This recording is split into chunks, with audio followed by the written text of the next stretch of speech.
High সবাইকে, আজকে আমি তোমাদের সাথে শেয়ার করব শ্রেয়ার বিয়ের ব্লগ। আর আমি দেখো শ্রেয়ার বিয়েতে যে শাড়িটা পরেছি, এই শাড়িটা হলো আমার মায়ের শাড়ি। তো আমাকে কেমন লাগছে তোমরা অবশ্যই কমেন্টে জানিও। আর এখানে দেখো আমি বিয়ে বাড়ি পৌঁছেই দেখি যে বরের গাড়ি চলে এসেছে, আর এখানে শ্রেয়ার মা জামাইকে বরণ করে নেবে এবার। তারপরেই আমি চলে গেছিলাম শ্রেয়ার সাথে কিছু ভিডিও আর ফটো তুলতে। আর এখানে দেখো শ্রেয়া সবার সাথে ফটো তুলছিল।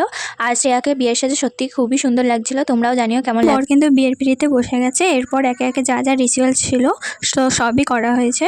তো এরপর হলো শুভ দৃষ্টি, তারপর মালা বদল এবং যা যা একটা বাঙালি বিয়েতে রিচুয়ালস থাকে তো সবই করা হয়েছিল। এরপর এখানে দেখো একটা কনফিউশন তৈরি হয়েছিল যে দাঁড়িয়ে মালা বদল হবে কি বসেই মালা বদল হবে।